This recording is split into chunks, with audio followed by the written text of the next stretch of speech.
안녕하세요. 예, 우리 에베소서를 한번 보도록 하겠습니다. 에베소서 1장.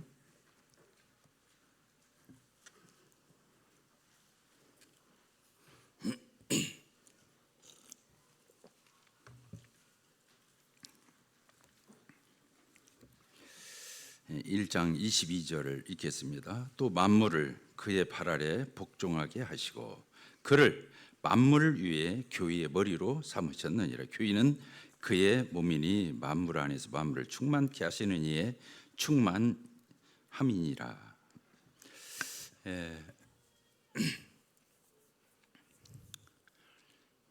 지금 이 시점에 이제 저희 교회를 이렇게 돌아보게 될 때 참 하나님 앞에 감사하고요, 모든 영광을 하나님 앞에 돌리지 않을 수 없습니다.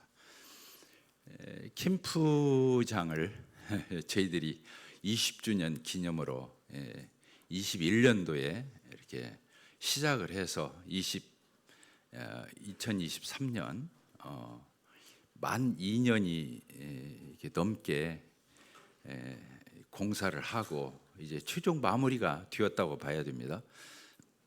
이제 인조잔지도 끝나고 모종 정자도 이렇게 놓고 또 야자 까는 거 매트를 또 깔고 이제 남은 것은 앞에 저희들 마당에 그 주차선 라인만 그리면 다 되는 것으로 이렇게 되어 있습니다. 이제 주차선은 저희가 그릴 거니까 그렇고요. 그래서 형제 자매님들이 지난 2년여 주님 안에서 헌신하시고 기도하시고 틈만 나면 또 캠프장을 이렇게 오가면서 협력하시고 땀을 흘리시고 그렇게 온 교회가 이렇게 협력해서 이 지점에 온 걸 생각하게 될 때 감사를 드립니다. 이제 저희 교회 재정이 이렇게 5억 6천, 지금 빚이 은행의 대출이 5억 6천 정도가 있습니다. 그래서 이자가 한 달에 320만 원 이자만 이렇게 나갑니다. 좀 형편을 알아야 될 것 같아서 이런 말씀을 드립니다. 현재 저희 교회에 남아 있는 금액은 한 3천만 원 가까이 2,500에서 3천 정도가 남아 있습니다. 이제 그걸 예측했죠. 다 공사가 끝나면 적어도 2, 3천은 남아 있어야 저희 교회의 비상 이렇게 자금이 되기 때문에 그런 얘기를 했는데 주님이 정확하게 모든 일을 다 마무리하고 이 지점에서 그런 걸 이렇게 보게 될 때 감사가 되고요. 또 무엇보다도 우리 형제 자매님들께서 한 마음으로 정말 여기 방금 우리가 에베소서 1장에 있는 말씀을 읽었는데요. 다 하나가 되어서 주님 앞에서 이렇게 달려왔기 때문에 이 지점에 왔다. 말썽 하나가 없잖아요. 이렇게 큰 공사를 2년에 걸쳐서 만 2년에 걸쳐서 하고 정말 수도 없는 일들을 처리하고 큰 일을 해왔지만 형제 자매님들 가운데 문제가 생기지 않고 어려움이 되지 않고 이제 이런 지체들 없이 이 지점에 온 것이 가장 감사가 이렇게 됩니다. 제가 며칠 전에 한 2, 3일 됐나요? 저희 아내한테 물어봤어요.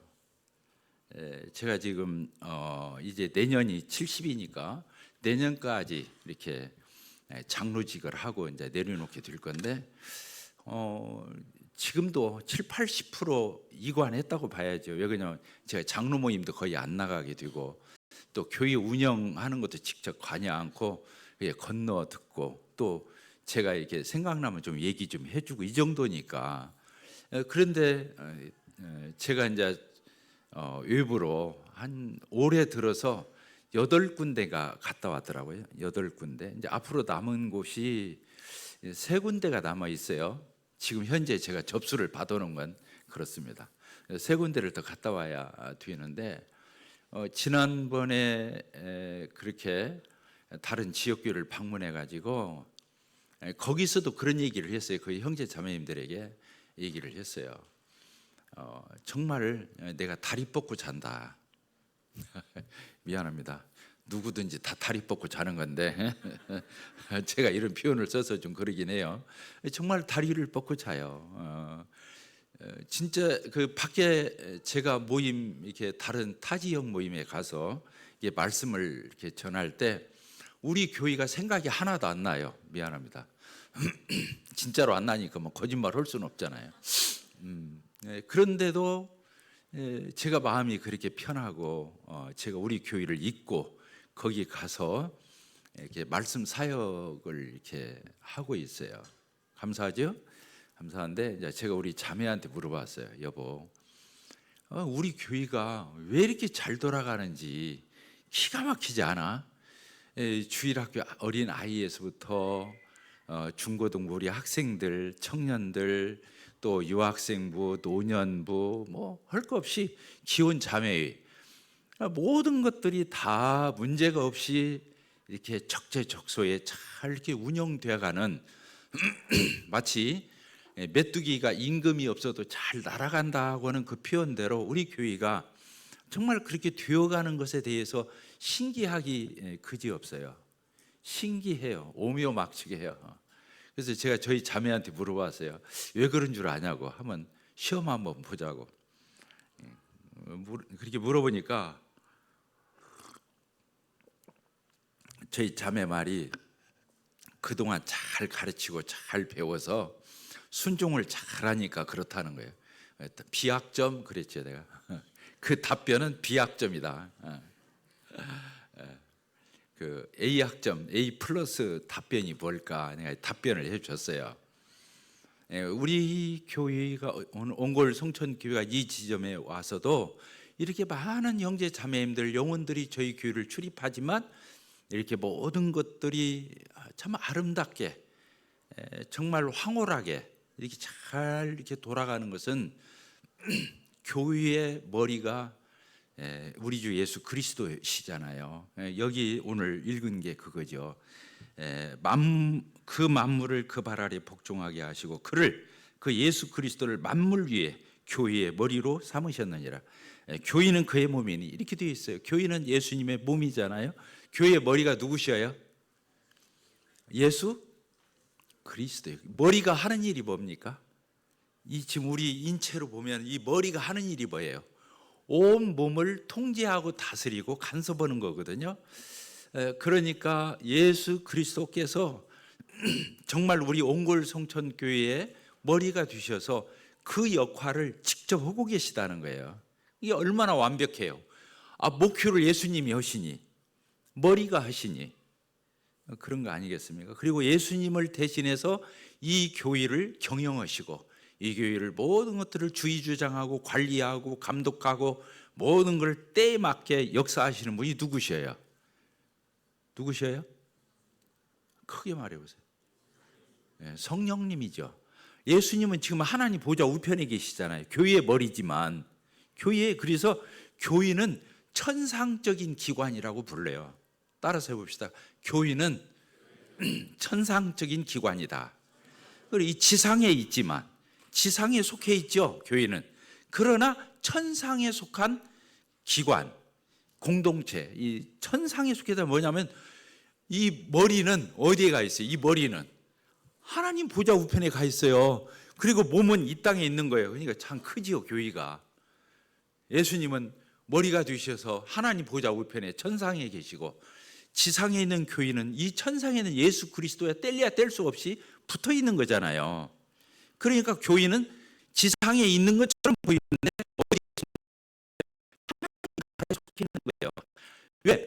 머리가 하나님께 있는데 뭐 천상에 있기 때문에 그래서 이 교회는 몸이기 때문에 하나님 나라의 어떠함을 하나님의 어떠하심을 보여줄 수 있는 이 세상에서 유일한 기관이다. 하늘의 어떠함을 보여줄 수 있는 지상에 있는 것처럼 보이지만 천상에 속한 기관이기 때문에 교회를 통해서 하나님은 참 이 세상에 하나님 나라를 계시하시고 하나님의 어떠함을 드러내 주시고 이렇게 하는 놀라운 거다. 그래서 내가 천국의 대사예요. 따라서 봅시다. 나는 천국의 대사다. 그렇죠. 천국을 나타내는, 천국을 대변하는, 천국을 전해주는 천국의 대사죠. 그러니까 우리가 보통 신분이 아니죠. 교인은 보통 기관이 아니에요. 머리 되신 우리 주님이 직접 말해서 두세 사람이 내 이름으로 모인 곳에는 내가 그들 중에 함께 있겠다 그랬어요. 제자들한테 마지막 말씀하셨어요. 뭐라고 말씀하셨어요? 너희는 가서 모든 족속으로 제자를 삼아 아버지와 아들과 성령의 이름으로 침례를 주고 내가 너희에게 분부한 모든 것을 가르쳐 지키게 하라. 세상 끝날까지 내가 너희와 함께 있겠다. 세상 끝날까지 함께 있겠다. 예수님이 약속하셨어요. 마지막에 우리와 함께 하셔야 안 하셔요? 두세 사람이 모인 곳에 예수님이 함께 하셔야. 그러잖아요. 놀랍잖아요. 당연한 거예요. 교회의 머리가 예수 그리스도이시기 때문에 너무나 당연한 거예요. 예수님이 머리 없는 몸을 생각할 수 없는 것처럼 교회는 머리 되신 우리 주님이 지금 떨어져서 하늘에 있다 해서 우리가 떨어져 있는 게 아니에요. 연결되어 있는 거예요. 좀 설교 어렵죠? 좀 놀랍습니다. 우리 교회가 이 지점에까지 올 수 있었던 것은 진짜 누가 우리 교회를 목회해 주시고 계시다? 머리 되신 우리 주 예수 그리스도, 또 이 교회를 주의 주장하시고 관리 감독하시는 경영하시는 성령님이 직접 하기 때문에 이 교회가 이렇게 돌아간다는 거예요. 목회하는 장로들이 6명이 있지만 저를 표현하기 위해서 6명이 드러나지 않는다는 거예요. 목회를 하는데. 그러니까 예수님이 머리로 느껴지는 거죠. 성령님이 우리를 다스린다는 것이, 통치하고 다스린다는 것이 느껴지는 거예요. 그래서 교회에서는 어느 누구도 예수님 말고 어느 누구도 그 사람 냄새가 나면 안 되는 거죠. 예수님 냄새가 나야 하는 거예요. 예수님이 머리시고 예수님이 중심이시고 예수님이 우리의 모든 것이 되시는 거죠. 그러니까 그 교회가 교회다운 교회라면 누구 냄새가 나야 한다고요? 예수 그리스도. 누가 보여야 돼요? 교회를 보면 예수님이 보여요. 왜? 머리니까. 지금 제 몸에서 어디만 보여요? 머리만 보이잖아요. 지금 여러분들 앞에 손가락을 내놓고 하니까 별소리 손가락도 보이긴 하지만 사실은 머리만 보이잖아요. 그런 것처럼 주님의 몸된 교회에 왔을 적에 우리 눈에 누가 느껴져야 하느냐? 예수 그리스도가 눈에 띄고 예수님이 느껴지고 예수님 냄새가 나야 되고 예수님의 임재가 느껴져야 그 교회가 교회다운 교회다 그거예요. 우리 장로 형제님들한테 감사해요. 제가 좀 이렇게 빠져주는 것이 너무 감사해요. 왜? 예수님만 더 드러나시니까. 그러니까 그 교회의 장로들이 정말로 목회를 잘한다면 자기가 안 드러나는 거예요. 따라서 합시다. 우리 장로 형제님들만 한번 해봅시다. 내가 드러나서는 안 된다. 저를 포함해서.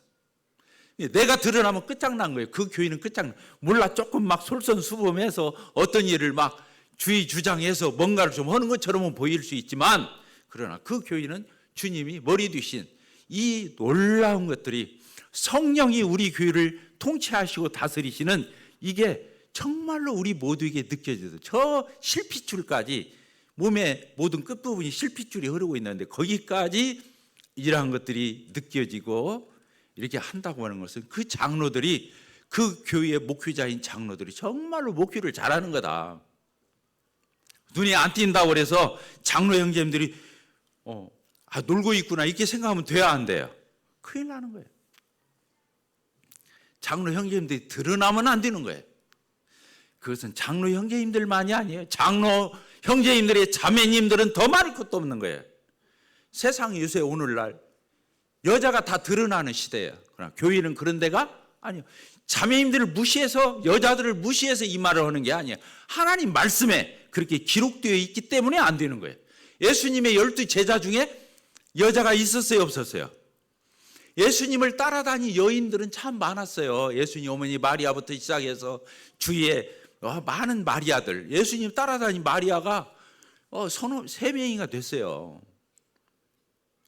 예수님을 따라다닌 그 여인들은 많았지만 예수님의 12 제자, 12 사도로 양육을 받고 교회에 초대교회의 머리로서 역할을 한 사람들은 사도들이었다는 거예요. 12 사도. 그 사람들이 성경도 썼고 놀랐잖아요. 그래서 자매님들이요, 질서를 어기면 안 돼요. 질서를 어기면 안 돼요.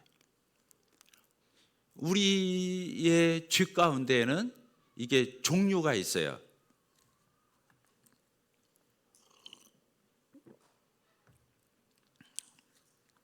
죄가 한번 나눠 봅시다. 어디 책에 써 있는 건 아니에요. 따라서 봅시다. 연약한 죄. 우리가 연약해서 못 따라줘서 못 올 때가 있어요. 실수할 때가 많아요, 안 많아요? 많죠. 연약하지 않다면 사람도 아니지 뭐. 그렇죠? 아무리 성숙한 사람도 매일매일 자백해야 할 이런 일들이 많은 거예요. 그러죠? 많이 신령해지고 세워지고 성숙했지만 왜 죄를 안 지켰어요? 잘못하고 실수도 하고 그러니까 인간이지. 주님 앞에 가는 날까지는 아무리 성숙하고 온전하게 그 사람이 세워졌다 할지라도 하나님 앞에서는 어린아이인 거예요. 그러니까 연약한 죄가 있어요. 참 우리가 마음이 원이로 돼 육체가 잘 안 따라주고 내 몸이 안 따라주고 이렇게 하나님의 기대치에 못 미치는 이런 것들이 우리 가운데 있죠. 그러죠? 있습니까? 없습니까? 예, 우리의 연약한 죄가 있어요. 두 번째를 이렇게 나눈다면은 우리의 부족한 죄가 있어요. 부족한 죄, 좀 실수하는 미스테이크. 우리가 실수해요, 안 해요? 실수하지요? 잘못하지요? 그러잖아요. 그렇게 실수하는 게 있어요.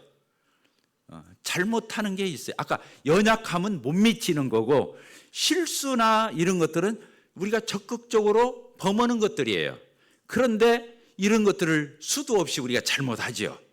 그렇죠. 연약함에 의해서 내적으로 연약해서 그것이 못 미쳐서 하는 게 있고 나도 모르게 습관이 남아가지고 또 그 버릇이 나와서 위쪽으로 적극적으로 하고 보니까 엉터리짓 했어. 이럴 때가 얼마나 많아요. 있죠? 연약한 죄, 그 다음에 뭐라고요? 실수하는 죄. 세 번째가 있어요. 이 세 번째는 뭐냐면 질서를 파괴하는 죄예요. 질서를 파괴하는 죄. 따라서 합시다. 질서를 파괴하는 죄. 그러니까 이 죄는 성도들도 지쳐 이 질서를 파괴하는 죄를 지키는데 이게 가장 악한 거예요. 가장 안 좋은 거예요. 그러니까 연약해서 잘못할 수도 있고 또 우리가 아까 실수를 범하기 때문에 또 잘못할 수가 있어요. 그런데 그 가운데서 제일 잘못하는 죄가 어떤 죄냐? 어떤 죄라고 그랬어요? 질서를 파괴하는 죄예요. 그건 안 돼요.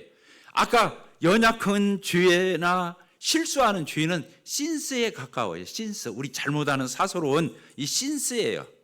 알겠죠? 죄들. 그런데 이 질서를 파괴하는 죄는 더 신에 해당하는 거예요. 더 신. 그러니까 그것은 우리 구원받은 성도는 더 신을 범할 수 없어요. 그렇죠? 신스는 저지를 수 있지만 더 신을 저지를 수는 없죠. 근본적으로. 왜? 우리가 회개를 한 번 하잖아요. 예수님 한 번 믿죠. 예수 그리스도를 한 번 영접하죠. 한 번 믿죠. 그때 하는 회개. 그것은 더 신에 대한 회개거든요. 신스에 대한 회개가 아니에요. 더 신에 대한 회개예요. 그러니까 근본적으로 내가 하나님 앞에서 아담 안에서 내가 죄인이었다. 하나님, I am 죄인. 하나님, 저 죄인입니다. 저 지옥 가도 할 말이 없습니다. 이렇게 근본, 저 아담 안에서 피할 수가 없군요. 제 힘으로는 어떤 노력이나 어떤 투자를 통해서 내가 하나님 앞에 의롭다함을 얻고 천국 갈 수는 없군요. 저는 근본적으로 죄인입니다. 할 때 그 죄가 뭐냐면 더 신인 거예요. 그래서 더 신에 대한 회개는 딱 한 번 하는 거예요. 하나님, 예수님을 믿을 때 하나님, 저는 엉터리입니다. 아담 안에서 죄인입니다. 저는 지옥 가도 할 말이 없습니다. 이렇게 하는 것을 뭐라고 한다고요? 근본적인 회개. 그 회개는 한 번 하는 거예요. 예수님 영접할 때. 그런데 구원받고 나서도 그와 비슷한 성향의 죄를 지을 수가 있다는 거예요. 더 신을 저지를 수는 없지만 그와 유사한 이런 잘못을 할 수 있어요. 더 신에 대한 것이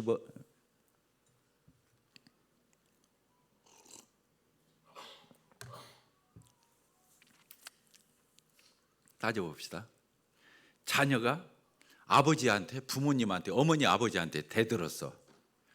잘못하는 것은 그래도 봐줄 수 있어. 그런데 당신이 우리 아버지 맞냐고 우리 어머니 맞냐고 말도 안 된다고 막 그러면서 어머니 아버지를 무시하고 깔보고 경시하는 태도는 반역적인 거예요. 질서를 어긴 거예요. 이해가 되십니까? 왜? 나를 낳아줬는데 못 낳았든 잘났든 부모가 초등학교를 안 나왔어도 형편없는 그런 촌부라 할지라도 어머니 아버지는 어머니 아버지인 거예요. 왜? 내가 누구 때문에 있으니까. 내가 선택해서 나온 것도 아니고 그 부모가 나를 낳아주고 있게 했다는 존재 자체를. 이것은 뒤엎을 수가 없는 질서예요. 자녀가 부모한테 하는 거. 그렇습니까? 안 그렇습니까? 대답들을 안 하시네 갑자기. 네, 그래요. 그렇습니다. 또 한 가지 죄가 있어요. 아내가 남편을 무시하는 죄예요.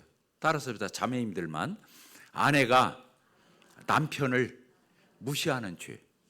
왜 그러냐면 여자의 머리는 누구라고 그랬어요? 여자의 머리는 남자예요. 남자의 머리는 그리스도예요. 그리스도의 머리는 하나님 아버지라고 그랬어요. 그러니까 이건 질서를 얘기하는 거거든요. 실수를 얘기하는 게 아니에요. 질서를 얘기하는 거예요. 그래서 아내가 아무리 똑똑해도 아무리 은사가 있어도 아무리 영적으로 성숙했어도 아무리 그 여자가 정말 훌륭하게 짝이 없어도 남편을 존중이 안 여기는 것은 안 돼요. 안 돼요. 왜? 이것은 질서. 아까도 말했지만 자기 어머니 아버지가 초등학교를 못 나왔어도 대학원을 나오고 박사학위를 딴 아들이라 할지라도 딸이라 할지라도 부모에게 함부로 할 수 없는 것처럼 아내가 아무리 훌륭하고 아무리 뛰어나고 우월하고 탁월해도 자기 남편을 무시하는 것은 있을 수가 있어요, 없어요? 있을 수가 있어요, 없어요? 자매님들만 대답을 해보세요. 있을 수가 없어요. 이건 하나님이 주신 질서이기 때문에 그런 거예요. 하나님이 주신 질서. 여기서 우리 형제님들은 정신 바짝 차려야 돼요. 이 정도로 강조할 정도면 우리 형제님들은 그렇게 뜨뜻 미지근하게 그러고 있으면 안 된다는 거예요. 그런 위치인데 내가 그런 위치인데 따라서 봅시다. 내가 그런 위치인데 아내 앞에서 그러면 안 된다. 이게 중요한 거예요, 사실은. 그래요, 안 그래요? 대답들 안 하셔. 중요한 거예요. 형제님들이 그래서 아내에게 질질 끌려다니고 콧괴가지고 아내가 이러자면 이러고 저러자면 그래도 말이라도 잘 들으면 다행인데 어쨌든 그런 식으로 하면 안 된다. 남편이 머리가 되어서 리더십을 발휘하고 끌어주고 챙겨주고 보호해주고 세워주고 이게 리더에게 있는 거예요. 리더에게 있는 거예요. 가장의 머리가 남편이잖아요. 남편이 가사를 책임져야 하는 거예요. 특별한 일이 없는 한 그렇습니다. 형제님들, 자매들이 아무리 성숙해도 아무리 훌륭해도 아무리 은사가 있어도 예배 때 감사기도 하는 거 봤어요, 못 봤어요? 우리 교회 22년 동안 자매님들이 입을 열어서 감사기도 하는 거 떡가잔 앞에서 감사하는 기도하는 거 봤어요, 못 봤어요? 못 봤죠?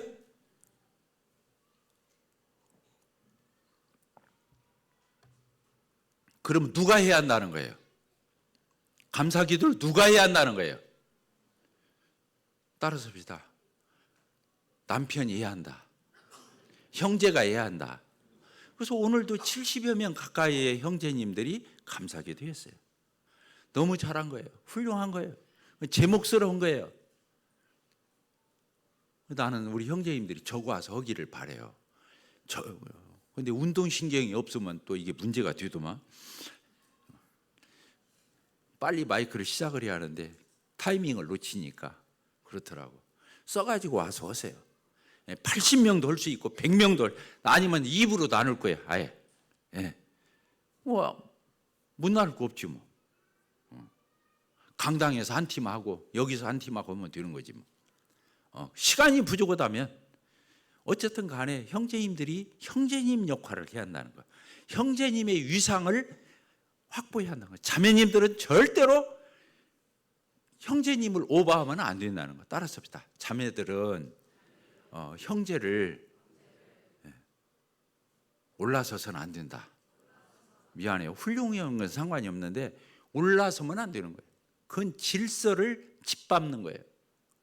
아무리 그 자매가 교회 일을 열심히 하고 훌륭하게 하고 부지런하게 하고 정말로 모든 걸 투자해서 한다 할지라도 형제 아래서 오는 거예요. 따라서 형제 아래서 오는 거다. 이거 중요한 거예요. 그러니까 자매님들이 자유로우려면 형제 아래서 할 적이 무한히 할 수 있는 거예요. 왜? 질서를 오버하지 않았기 때문에, 질서를 어기지 않았기 때문에 마음껏 해도 문제가 안 되는 거예요. 그런데 자매들이 조금이라도 뭐 한답시고 형제 위에 올라서면 그게 문제가 되는 거예요. 그건 잘한 게 아니에요.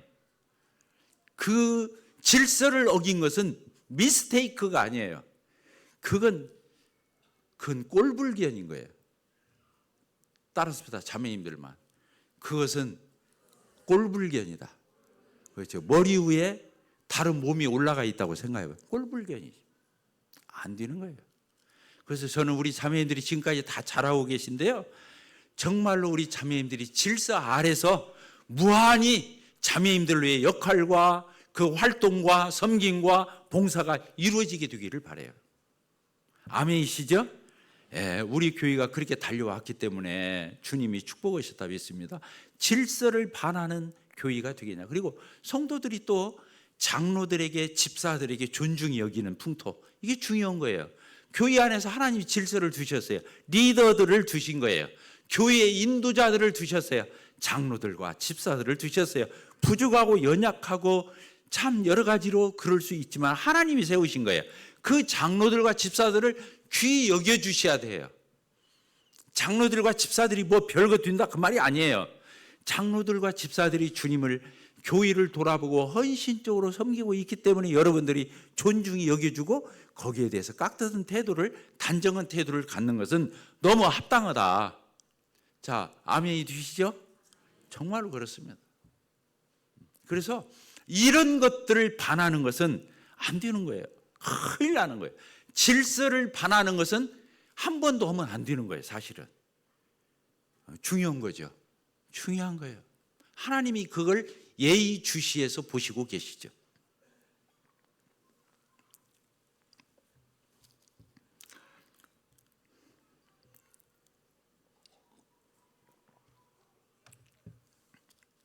성경에 이런 말씀이 있죠.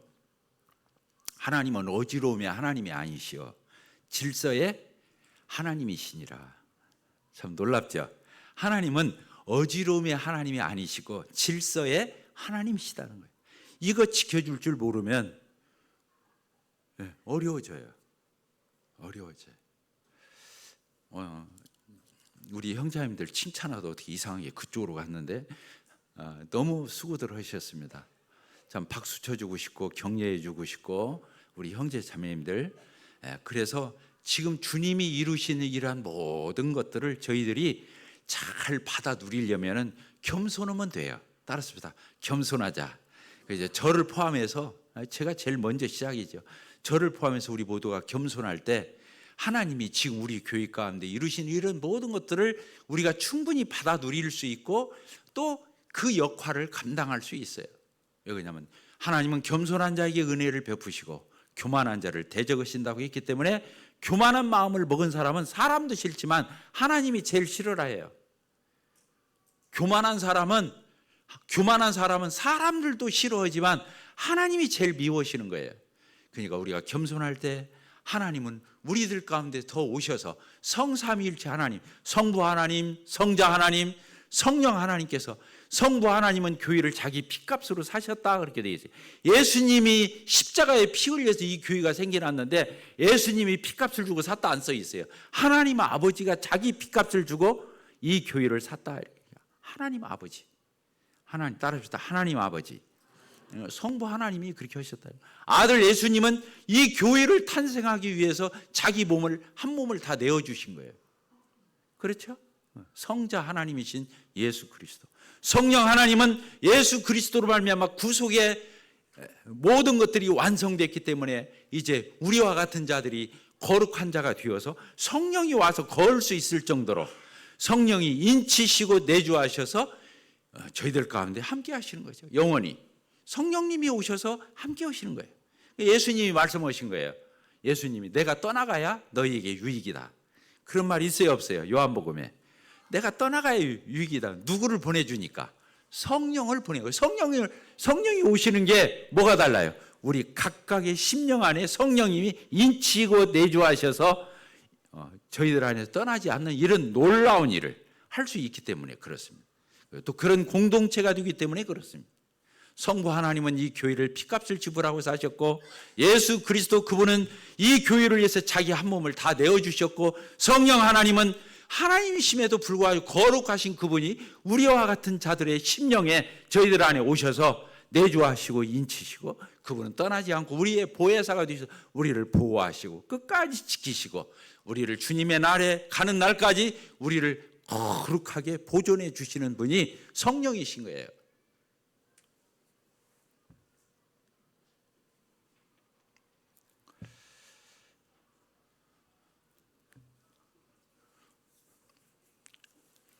성화교리 짧게 하고 내려가도록 하겠습니다. 우리가 이제 그 주님을 이렇게 섬겨가는 과정, 이제 구원을 받고 난 뒤에 이제 하나님의 자녀답게 또 그리스도인답게 또 이렇게 성장하고 이렇게 성숙해 가는 걸음걸음을 떼가잖아요. 그런데 이 성화를 하는 원리가 있어요. 구원을 받는 복음의 도리가 있듯이, 복음의 도리가 있어요, 없어요? 우리가 예수님을 영접할 때 복음의 도리가, 그것을 십자가의 도 이렇게 써놨죠. 복음의 도리가 있는 것처럼 우리가 구원받은 이후에 하나님 앞에서 죄를 이겨먹고 또 의롭게 사는, 죄를 이겨먹고 또 의롭게 하나님이 바라고 원하시는 그런 인격과 그런 섬김과 능동적이고 적극적인 행위가 나올 수 있는 이 열매는 어디서 나오느냐? 이걸 성화교리라고 그래요. 성화교리. 중요하겠죠? 5분 내로 하고 내려가겠습니다. 성화교리는 그래요. 그래서 내가 나에게 쥐가 틈탈 때가 있잖아요. 막 성깔이 올라오려고 그래. 나도 다 구원받기 전에 우리 한 성깔 했어요, 안 했어요? 근데 구원받고 난 뒤에 어떤 일을 하다 보니까 내 속에서 막 올라오려고 그래. 뚜껑이 열리려고 그래. 그때 어떻게 해야 돼요? 그 죄를 이겨먹으려면 얘기해 보세요. 어떻게 해야 돼요? 그렇게 하면 돼야 안 돼요? 뚜껑 열으면 돼야 안 돼요? 이 화를 바르면 돼야 안 돼요? 안 되잖아요. 그때 어떻게 해야 이 화를 이겨먹죠? 이 뚜껑이 열리는 걸 어떻게 닫죠? 닫는 방법이 있어요. 이게 뭐냐면, 이건 죽은 건데 이렇게 여겨야 돼요. 뭐라고요? 내가 구원받은 이후에 이게 올라올 때가 있다니까. 그러면 어떻게 해야 한다고요? 이거 죽여먹는 게 아니에요. 죽이는 게 아니에요. 죽은 걸로 여겨야 돼요. 따라서 죽은 걸로 여겨야 한다. 이것은 나한테 죽은 건데, 이거 내가 옛날에 했던 거지, 지금은 이거 나하고 상관없는 건데, 이렇게 여겨야 돼요. 고린도 후서 5장 17절에 있는데, 보라 너희는 뭐래요? 그리스도 안에 있으면 새로운 피조물. 새로운 피조물은 이게 죽은 거예요. 그리스도인은 갈라디아서 2장 20절 뭐라고 그래야 돼요? 십자가에 함께 못 박혀 죽은 거예요. 이게 죽은 거예요. 근데 이게 나오잖아요. 이것을 죽이려고 하면 져요. 죽이려고 하면 진다고, 이 성과를. 그럼 어떻게 해야 돼요? 죽은 걸로 여기야 나오고, 지금에 나오고는 전혀 옛날에 나오고 그게 관계가 있었지, 지금에 나오고는 전혀 상관없는, 이게 번지수 잘못 찾아왔구나. 어떤 자매님한테 제가 차 한잔 마시면서 물어봤어요. 자매님은 죄를 이겨먹으려고 굉장히 힘쓰는 것 같다. 내가 이렇게 물어봤어요. 그랬더니 제가 옛날에는 그랬죠. 근데 그렇게 해보니까 죄에게 지더라고요. 근데 지금은 죽은 걸로 여기고, 마치 어린아이를 대하듯이 네가 왜 여기 나타났어? 나하고 아무 상관도 없는데. 그렇게 아무것도 아닌 것처럼 여기고 그걸 이기니까 이겨지더라는 거예요. 지금은 그렇게 살고 있다는 거예요. 자, 얘가 되셨어요? 안 되셨어요? 아멘 한번 해보세요. 죽은 것으로 어떻게 한다고요? 로마서 6장 11절이 그걸 얘기하는 거예요. 자, 로마서 6장 11절 같이 한번 읽어봅시다.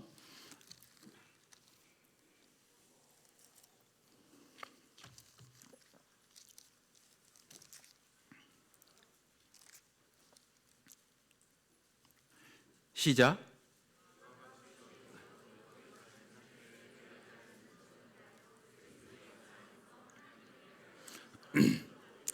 이게 굉장히 중요해요. 이와 같이 너희도 우리 그리스도인 우리들이 너희 자신을 내가 주에 대해서 어떤 거 내 속에서 욱하고 올라오는 그것에 대해서 뭐라고 써 있어요? 죽은 자로 여겨야 한다는 거예요. 죽은 자로 여겨놓고 죽여야 죽여지는 거예요. 그러니까 중간을 빼먹으면 믿음으로 한 게 아니에요. 안 죽여지니까 결국에 지는 거예요. 죽은 자로 여기면서 죽여야 되는 거예요. 이해가 됐죠? 자, 주님 안에서 어떤 훌륭한 일을 하고 싶어요. 훌륭한 일, 연보가 좀 드리고 싶어. 내가 정말 한번 목돈 한번 드려야겠다. 이렇게 마음을 먹었어요. 그런데 이게 선뜻 안 돼. 선뜻 안 돼. 그럴 수 있죠. 이번에 보너스 탄 놈 이거 합쳐서 한꺼번에 다 드려야지. 이런 마음을 먹어서 압력을 넣는 건 아니에요. 내가 보너스까지 이번에 좀 탔는데 목돈을 내가 샀는데 이걸 한꺼번에 싹 드려봐야지. 이런 마음을 먹었는데 이게 잘 튀나. 아까워요, 안 아까워요? 또 무리 같아. 내가 이렇게 우리 가정을 꾸리고 이만저만 할 때가 돈 쓸 때가 자꾸 생각이 나. 근데 이걸 드리면 좋겠는데 그럼 어떻게 해야 돼요? 드리지 뭐 하고 드리면 그렇게 해서 드리는 게 아니다는 거면 드리고 나서도 아까운 거야. 그러면 어떻게 드리는 거예요? 따라서 산자로 여겨야 한다. 여기 그렇게 써 있잖아요. 아까 잘못된 것들, 못된 것들에 대해서는 죽은 것으로 여기고 죽여야 되는 거예요. 여기서는 뭐라고 되냐? 옳은 것들에 대해서 하나님 앞에 옳게 살고 싶어. 그런데 내 마음에서 용기와 이런 것들이 잘 선뜻 안 올라와. 그때는 어떻게 여겨야 한다고요? 산자로 여기 그렇게 써요. 하나님께 대해서는 산자로 여기라는 거예요. 그러니까 나는 새로운 피조물로서 얼마든지 이거 할 수 있어. 하나님이 그렇게 하셨지. 그러면서 딱 드리는 거예요. 그러니까 산자로 여기고 드려야 그게 문제가 안 생기는 거예요. 아까워도 드렸어. 그러면 자꾸 생각나는 거예요. 이해가 돼요? 중요해요? 안 중요해요? 중요한 거예요. 그래서 예수님이 십자가에 죽으신 것은 우리 옛사람이 그렇게 죽었다는 것을 확실히 해주려고 죽은 거예요. 그리고 묻어버려서 3일 동안 장사진에서 묻은 것은 뭐냐? 우리의 아담 안에서의 그 죄성과 죄가 어떻게 됐다고요? 예수님이 죽으실 때 그 고리를 끊어서 그 옛 체제에 대해서 아담 안에 있던 죄인이었던 그 시절에 대해서 예수님이 십자가에 못 박힐 때 나도 같이 연합해서 못 박힌 거예요. 그러니까 예수님 죽을 때 나도 죽은 거예요. 그러니까 나에게서 옛사람의 이런 것들이 올라올 적에 어떻게 여겨야 한다고요? 죽은 것으로 여기고 죽여야 되는 거예요. 자, 예수님이 죽고 끝난 게 아니에요. 3일 만에 어떻게 하셨어요? 예수님이 부활하셨어요. 왜 부활했어요? 새로운 체제에 나를 연결시켜 주려고 죽으신 거예요. 새로운 체제가 뭐예요? 예수 안에서 나로, 성령의 역사 가운데 있는 나로 연결시켜 주기 위해서 사신 거예요. 그러니까 잘못된 것은 어떻게 여기고, 예수님이 십자가에 죽을 때 나도 죽었어. 죽은 것으로 여기고 그것을 처리할 때 화가 올라가다가 꺾이는 거예요. 그리고 이겨먹는 거예요, 내가. 자, 이해가 됐죠? 근데 옳은 것에 대해서는 이것도 마찬가지예요. 내가 이 옳은 것이니까 무조건 하면 된다. 이거 아니에요. 여기고 해야 돼요. 여기고. 나는 이제 하나님 앞에서 얼마든지 옳은 의로운 행동을 할 수 있어. 하나님이 바라고 예수님이 바라고 성령께서 원하는 일을 내가 주저없이 할 수 있어. 이렇게 여기면서 드리면 아무 문제가 없더라고요. 가볍게 드리고 나서도 문제가 안 생겨. 자, 성화에 대해서 아시겠어요? 모르시겠어요? 아시겠죠? 놀랍죠? 그래서 로마서 6장 10절이 그 뜻이에요. 예수님이 죽고 예수님이 부활했다는 거예요. 그래서 우리도 옛사람에 대해서는 죽은 것으로 여기고 새 사람에 대해서는 산자로 여기라는 말이 6장 11절에 있는 말씀입니다. 아멘. 네, 기도하고 마치겠습니다. 하나님 아버지 감사합니다. 감히 옛사람에 대해서 아담 안에 죄인이었던 시절에 대해서 너는 죽었다고, 이미 죽었다고 이렇게 여길 수 있는, 실제로 예수님이 죽으실 때 그렇게 하신 사실을 감사를 드립니다. 예수님이 죽으시고 그냥 끝난 것이 아니라 무덤을 열고 사망 권세를 이기고 살아나신 것은, 부활하신 것은 이제는 우리가 예수 그리스도 안에서 성령으로 말미암아 의로운 삶을 감히 살 수 있는 자가 되었다고 여길 수 있고, 그렇게 살 수 있는 그런 저희들이 된 것에 대해서 감사를 드립니다.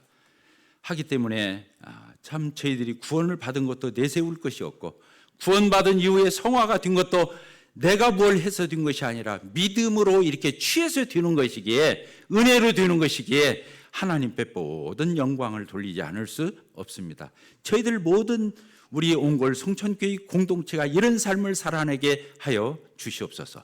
예수 그리스도의 이름으로 기도합나이다. 아멘.